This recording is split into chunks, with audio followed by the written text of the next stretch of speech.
Y ahora vamos a continuar con Cristina López Tarrida, que es analista de contrainteligencia. Buenos días, muchísimas gracias por venir, Cristina, bienvenida. Gracias a vosotros. Con la ponencia que lleva como título Los sesgos cognitivos y la inteligencia corporativa. Pues Cristina, muchísimas gracias y cuando quieras. Muchas gracias. Bueno, pues como bien dice Yolanda, soy analista de contrainteligencia y estoy especializada en desinformación, propaganda y sobre todo en influencia. Y bueno, pues evidentemente estos ámbitos están muy relacionados con los sesgos cognitivos y hoy, bueno, mi idea es exponer aquellos sesgos cognitivos que tienen mayor repercusión en el ámbito empresarial y de cómo su conocimiento por parte de las unidades de inteligencia corporativa pueden transformarlo desde la debilidad que suponen, hablando de desempeño empresarial, en fortalezas que supongan una ventaja competitiva con el resto de empresas del sector. Entonces, bueno, vamos a empezar desde el principio y decía Leonardo da Vinci, ¿no?, que no hay nadie que nos engañe más que nuestro propio juicio, y esto es debido a que cada minuto se toman millones de decisiones en el mundo, ¿no? Y estas decisiones no necesariamente son el resultado de una evaluación imparcial y objetiva de toda la información disponible, sino que son también consecuencia de los sesgos cognitivos, pero que condicionan, ¿no?, esa interpretación que hacemos de la realidad que nos rodea. Pero claro, ¿qué son esos sesgos cognitivos? Bueno, pues esos sesgos cognitivos son la cruz de una moneda donde la cara la constituyen los heurísticos. ¿Y qué son los heurísticos? Bueno, pues los heurísticos son una necesidad evolutiva que lo que está orientada es a que realicemos un filtrado selectivo de toda la información sensorial que recibimos, de forma que nuestro cerebro se libere de la cantidad de procesos mentales que tendríamos que realizar si procesáramos toda esa información sensorial disponible. En definitiva, son atajos mentales que nuestro cerebro utiliza para resolver rápidamente problemas que surjan o para realizar evaluaciones a partir de información que es incompleta, de datos que son complejos o, bueno, o lo dicho, ¿no?, de situaciones que requieren una respuesta rápida por nuestra parte. ¿Qué ocurre? Bueno, pues que puede haber situaciones en las que lleguemos, esta interpretación que hacemos de la realidad nos lleve a errores de conclusión y entonces en lugar de actuar condicionados por los heurísticos estaríamos actuando bajo el influjo de los sesgos cognitivos y eso nos llevaría pues a errores, a conclusiones erróneas, a distorsiones, a generalizaciones o a juicios incorrectos. ¿Qué ocurre entonces en el ámbito empresarial? Bueno, pues que el ámbito empresarial no está libre de esta vulnerabilidad cognitiva. De hecho, el hecho de que existan una jerarquía dentro de la organización, que exista una cadena de toma de decisiones, hace precisamente a las empresas muy susceptibles a esta debilidad, por el hecho de que se pueden encadenar una serie de decisiones erróneas que terminen por afectar la productividad de la empresa o incluso la cuenta de resultados, ¿no? No podemos obviar que en todos los estamentos de la empresa lo que hay son personas tomando decisiones, ¿no? Entonces, decisiones además que pueden ser determinantes para el negocio, desde el Departamento de Recursos Humanos hasta el Consejo de Administración de la empresa, ¿no? Entonces, bueno, tenemos que tener en cuenta estos sesgos y sin ir más lejos podríamos decir que, por ejemplo, la resistencia al cambio organizacional, que está tan extendida por desgracia, ¿no?, en el tejido empresarial, pues es precisamente en parte consecuencia de estos sesgos cognitivos. ¿Por qué? Bueno, pues porque esta resistencia, que suele ser el talón de Aquiles de las empresas, ¿no?, porque son conscientes de que deben adaptar sus estructuras o sus procesos a los cambios que vienen impuestos por su alrededor, por su entorno, terminan por anclarse, ¿no?, al escenario de desempeño que actualmente tiene la compañía. Y esta postura es consecuencia de lo que se llama el sesgo de statu quo, que lo que tiende es a preservar o a tomar prevalecer las decisiones que mantienen el estado actual de las cosas, a menos que, bueno, que se perciba que los beneficios o que los incentivos que se pueden obtener a cambio de realizar esas nuevas o de adoptar esas nuevas líneas de acción van a reportar grandes beneficios. ¿Qué pasa? Que no es solo la resistencia a este cambio lo que condiciona la capacidad de innovar de la empresa. Hay otras cuestiones que también influyen, ¿no? Decía el psicólogo social Elliot Aronson que la condición humana tiende a ser conservadora y de la misma manera lo es la toma de decisiones, ¿no? Entonces es muy frecuente encontrar en el tejido empresarial que se tiende a mantener las líneas de acción conocidas. Y digo conocidas, lo que no significa que líneas de acción conocidas sea sinónimo de líneas de acción exitosas. Sin embargo, se preservan estas líneas de acción en detrimento de nuevas vías alternativas que podrían suponer nuevas oportunidades de negocio. Y todo esto pues, está muy relacionado con, o influido por otro tipo de sesgos, como el sesgo de confirmación, que nos lleva a sobreestimar el valor de la información que coincide con nuestras ideas y creencias, desestimando de forma inconsciente aquella que no lo hace, que además tiene a su vez como consecuencia que se produce una asimilación sesgada de la información que recibimos. ¿Qué ocurre? Que lo que hacemos es que le damos mayor prioridad o atendemos más a aquellos datos que ratifican líneas de acción o decisiones que se han tomado ya en el pasado. Otro sesgo que influye, por ejemplo, es también el sesgo de aversión a la pérdida, que lo que hace es que tiende a favorecer o a evitar, ¿no?, las posibles pérdidas frente a adoptar nuevas vías de acción que pudieran reportar ganancias. O sea, se prefiere asumir esa pérdida en vez de aceptar el riesgo, ¿no?, de hacer un cambio.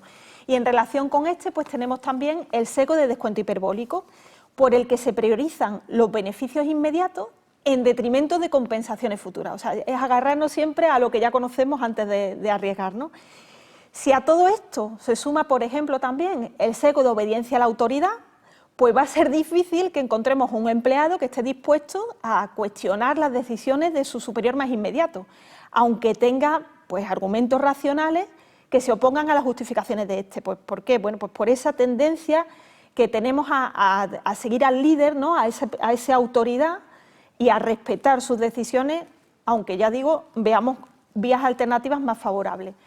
Bueno, aquí también hay un poquito de instinto de supervivencia, ¿no?, de mantener el puesto de trabajo, ¿no? Pero bueno, bromas aparte, lo cierto es que los sesgos cognitivos tienen mucha influencia, como podemos ver, una fuerte influencia en la estrategia empresarial, y solo su conocimiento y la conciencia de ello, y digo conciencia, no solo conocimiento, de su existencia y de cómo influyen en la toma de decisiones, puede hacer que se revierta esa tendencia que hay por parte de profesionales de diferentes sectores a mantener esas líneas de acción ya conocidas y de no abordar, pues eso, vías alternativas que puedan ampliar las oportunidades de mercado. Tampoco podemos obviar pues, la influencia que tienen los sesgos cognitivos en lo que sería la captación de talento, ¿no?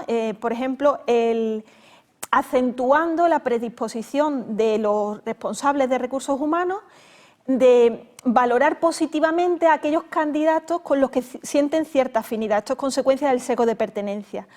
O la cierta reticencia que pueden mostrar a valorar como idóneo a otros aspirantes a un puesto determinado cuando ya consideran que han encontrado a la persona adecuada. Y esto es consecuencia del efecto de contraste.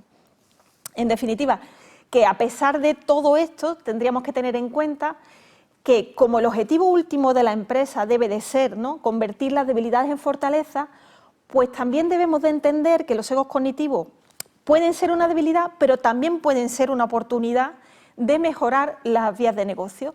¿Y por qué digo esto? Bueno, pues porque al final nuestros clientes, nuestros socios y todos los interesados en nuestra empresa no dejan de ser personas que toman decisiones. Luego, entonces, conocer los entresijos de nuestra mente lo que puede hacer es que podamos utilizar los sesgos en nuestro propio beneficio, mejorando nuestro discurso de ventas, por ejemplo. En definitiva, es utilizar los sesgos como una nueva herramienta para, complementar nuestra estrategia de comunicación, nuestra estrategia de marketing. Sesgos como, por ejemplo, el de la ilusión de la verdad, que lo que hace es que percibamos como cierta aquella información que por repetición, aquellas afirmaciones que por repetición, por haberla oído muchas veces, haberla visto muchas veces, ya digo, la aceptamos como verdadera con independencia de que haya veracidad o no en ella.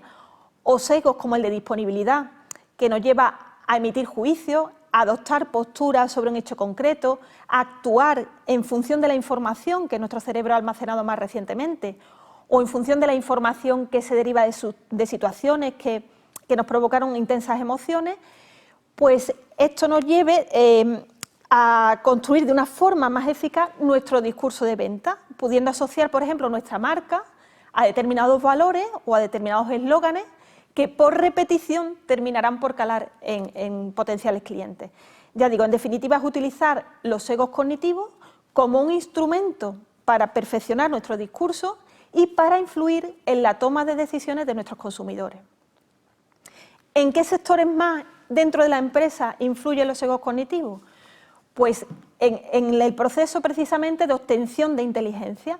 ¿Por qué digo esto? Bueno, pues si nos centramos en la obtención de inteligencia desde el punto de vista de fuentes abiertas, sobre todo cuando estas se centran en fuentes, en medios sociales, en páginas web, en Internet en general, y si tenemos en cuenta también el uso de herramientas de software, como comentaba Carlos Blanco hace un momento, hay cierta tendencia por parte de algunos sectores en considerar que las herramientas, digamos, constituyen los pilares del análisis, mientras que el analista es un mero complemento, y esto es un grave error, ¿no?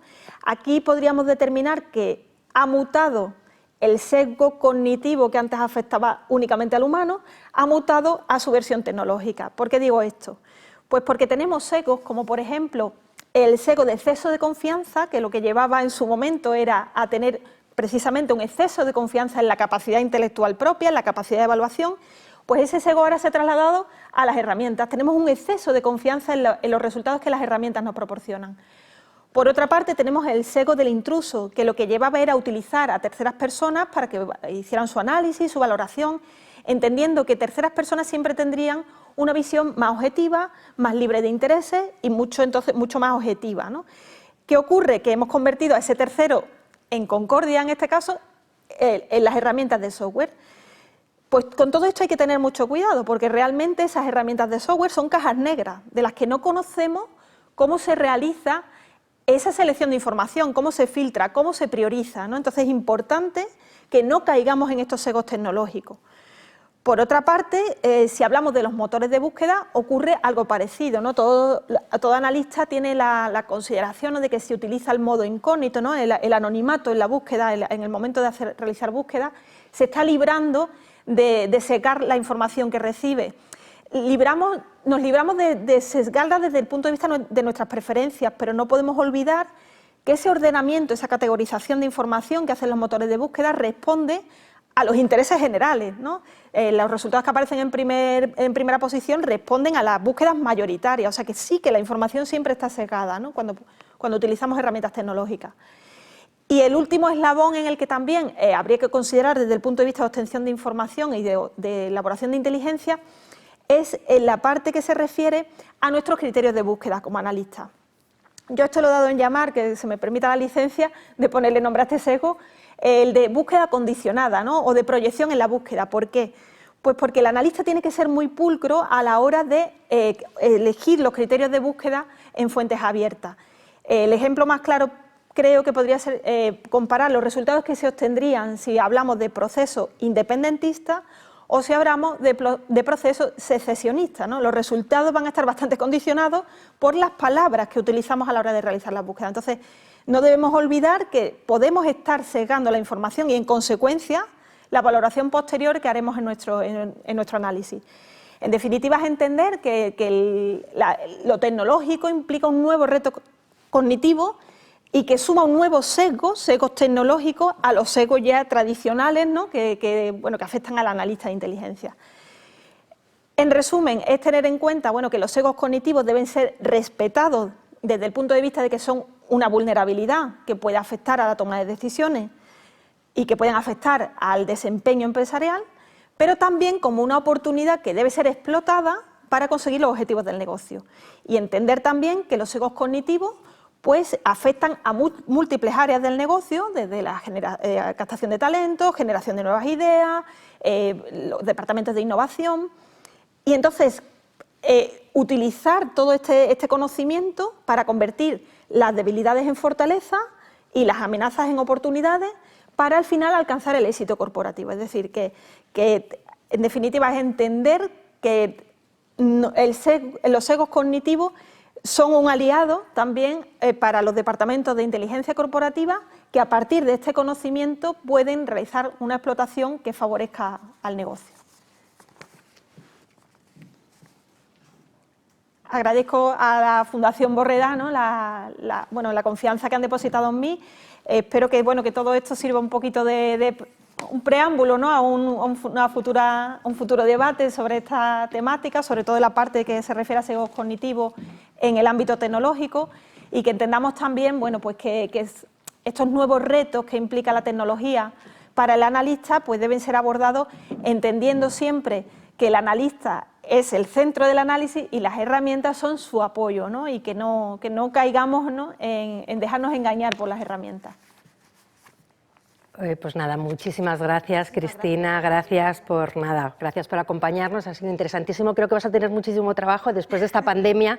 Creo que todos estos sesgos cognitivos pues van a evolucionar. Me imagino que estaréis aprendiendo, bueno, pues porque también las corporaciones se han visto marcadas pues por un impacto mundial que nos ha hecho a todos, bueno, pues cambiar no solamente la forma de trabajar, sino yo creo que la forma de vivir. Entonces creo que todo eso ahora mismo a lo mejor es demasiado pronto, pero lo estaréis estudiando, me imagino que desde ya, y estaréis tomando, bueno, pues diferentes caminos pues para solucionar pues también, bueno, pues esos problemas que van a traer bueno, pues esta nueva forma de vivir o esta nueva sociedad que es muchísimo más interconectada, que nos fiamos muchísimo más que no hacíamos antes, un poco lo que estabas comentando de la problemática que hay con las búsquedas, con los perfiles, y que hay que humanizar esta digitalización. Yo creo que es absolutamente necesario. Es un reto, desde luego que sí. Pues muchísimas gracias por habernos acompañado y nada, esperamos vernos